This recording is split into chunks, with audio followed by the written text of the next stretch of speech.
Em nome do Pai, do Filho e do Espírito Santo. Amém. Ave Maria, Virgem poderosa, Imaculada Conceição, Rainha das Vitórias, que as vossas lágrimas de sangue destruam as forças infernais que se levantarem contra o ouvinte do programa Oração da Manhã.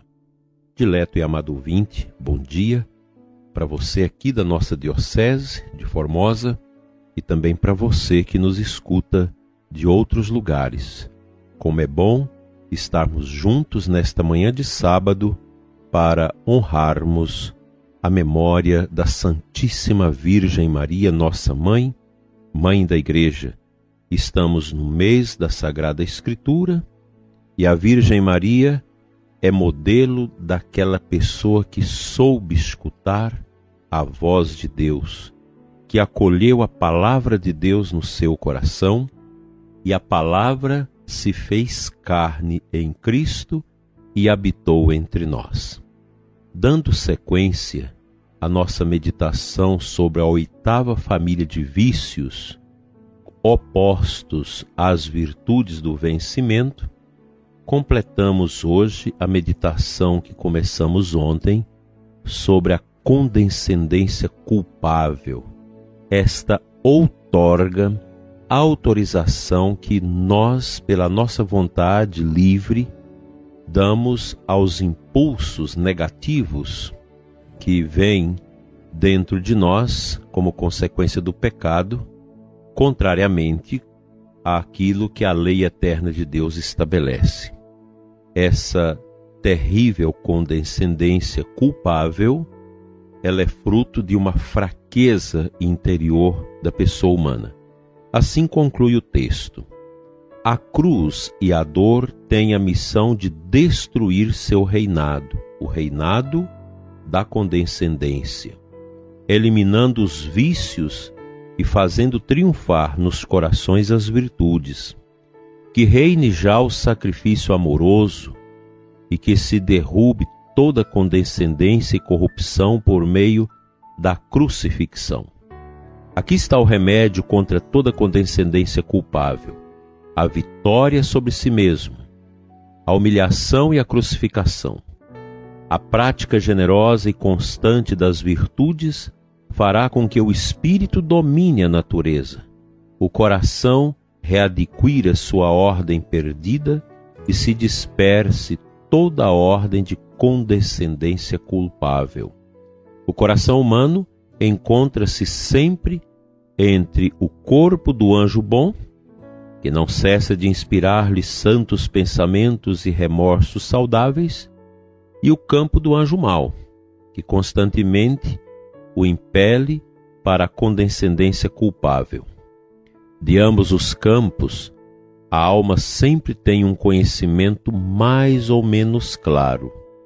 Quando menos, sempre tem o suficiente para poder livremente acolher a um ou a outro. E disso lhe vem o bem ou o mal. Se escuta o espírito bom, terá o prêmio da santa condescendência. Se dá ouvidos à serpente infernal, será digno do castigo que merece a condescendência culpável. Quanta condescendência culpável há entre as comunidades religiosas, onde Satanás trabalha com afinco e com muita sutileza. Grande é a colheita que ele recolhe. Quanta condescendência culpável há na quebra das regras, no íntimo dos corações. Há quantas murmurações contidas e quanta soberba, amor próprio, inveja, ciúme, hipocrisia, falsidade, egoísmos, comodidades e até ódios e rancores, que leva o vício abominável da condescendência culpável. É um campo imenso entre as comunidades religiosas e também entre o nosso povo, entre as nossas comunidades de pastoral e grupos.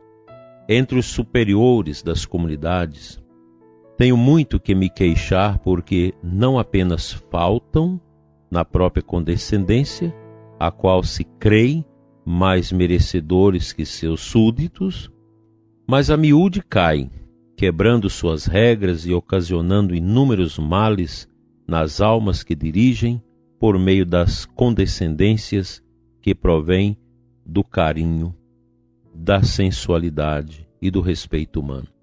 Que superiores e chefes reflitam bastante sobre este assunto e, para não errarem jamais, condescendam sem antes terem rezado, levantado a alma a Deus e pedindo-lhe acerto e luz para o bem operar. Eu me lembro da minha mãe quando nos preparava a mim para a confissão. Ela dizia isso dos dois anjos, do anjo bom e do anjo mau, um de um lado e outro do outro. O anjo bom que nos ajuda a lembrar os pecados e a criar o remorso do arrependimento. E do outro lado o anjo mau que diz, não, isso não é pecado, não precisa arrepender disso, não precisa confessar, não precisa fazer esse esforço. Dentro de nós existe isso, como Blaise Pascal dizia nos seus prolegômenos, nas suas reflexões, que dentro do ser humano existe a besta e o anjo. A besta representa toda essa tendência carnal nossa, de inclinação para as coisas contrárias à lei eterna de Deus, e o anjo, que representa esta força da graça, onde Deus age para que nós possamos renunciar ao caminho largo e abraçar o caminho estreito. Então a condescendência é essa permissão que nós damos ao pecado dentro de nós mesmos. E aqueles que dirigem almas, que dirigem as pessoas, que estão à frente das coordenações, às vezes fazem condescendências aos outros que também não ajudam. O certo, meu dileto ouvinte, é que a gente precisa constantemente pensar que as virtudes trazem para nós a satisfação espiritual. Quando nós somos virtuosos, quando praticamos as virtudes, nós temos uma sensação de satisfação que não é carnal, que não é mundana, mas que vem da força de Deus, que vem do alto. Ao passo que, se nós deixamos que sejamos vencidos por estas más inclinações, você pode ter prazer, ter uma série de outras satisfações carnais, mas você não tem a paz interior, porque o remorso vai começar a corroer dentro de ti, te dizendo, você não está bem, você não está certo. O próprio demônio faz isso para nos escarnecer. Ele nos leva a uma vida de pecado, de miséria, e depois nos acusa e nos diz que nós não somos capazes de superar essas misérias. Fica para nós esse ponto maravilhoso de meditação, completando esse tema da condescendência, e vamos fazer esse propósito hoje no sábado, lembrando Nossa Senhora, da gente ser mais um pouco firme com os desejos, as inclinações que brotam dentro de nós. Quanto mais eu me domino, mais eu terei a felicidade, a eudemonia. E quanto mais eu sou dominado por mim mesmo, mais eu me afundo nos vícios, na tristeza, na desolação e até mesmo na depressão. Muita gente triste, deprimida, tudo porque não soube vencer a si mesmo. Lutar contra as suas fragilidades, suas perdas e integrar tudo isso na cruz de Cristo. Olhemos para a cruz. Nossa Senhora também esteve aos pés da cruz. É ali, meditando o mistério da redenção, da nossa salvação em Cristo, da libertação que Jesus trouxe para nós, as riquezas, a profundidade deste gesto da entrega de Cristo por nós. Vamos ouvir um versículo bíblico.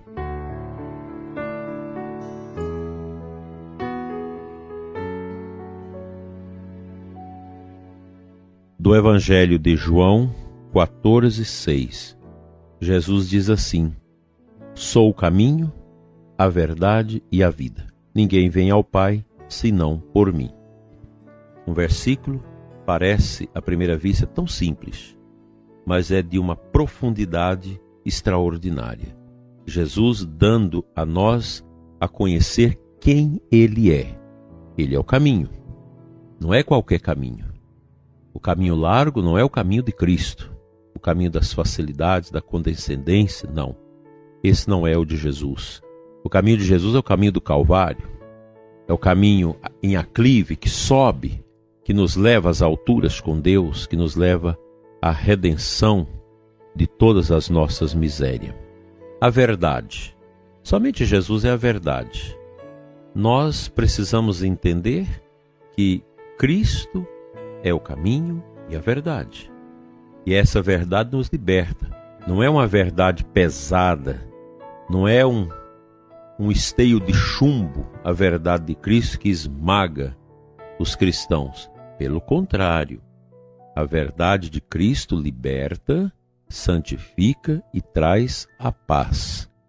As verdades dos homens nem sempre confluem para o mesmo caminho, o mesmo foco do caminho de Deus. Assim, nós podemos, com a palavra de Cristo, cristalizar o nosso coração neste amor que nos leva a vencer a nós mesmos, a vencer as misérias passageiras que brotam dentro de nós e que não nos ajudam a viver o caminho da paz. Eu creio, prezado ouvinte, que esta palavra, que Jesus diz que Ele é o caminho, a verdade e a vida, e ninguém vai ao Pai senão por Ele, é fundamental para a nossa fé católica, nossa fé cristã. Nós não podemos ter essa tentação de deixar a fé, de abandonar a fé, de deixar Jesus, porque o estranho falou dentro do meu coração que não tem sentido para nós. Isso é mentira do demônio. A fé em Cristo é restauradora, é libertadora, é maravilhosa e nos faz deverasmente felizes.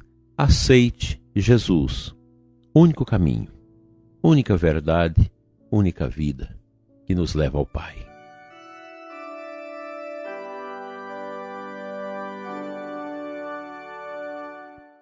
Senhor, nosso Deus e Pai, nós te louvamos pela Virgem Maria, através da qual nós recebemos o Salvador. Senhor, dai a nós a capacidade de imitar as virtudes de Nossa Senhora, que são tão caras aos nossos corações. Fica conosco, Senhor, nesta manhã. Cura os que sofrem, alimenta a esperança no coração dos que estão em desespero, restaura suas vidas e liberte os seus corações de todas as angústias e tristezas, hoje e sempre. Amém.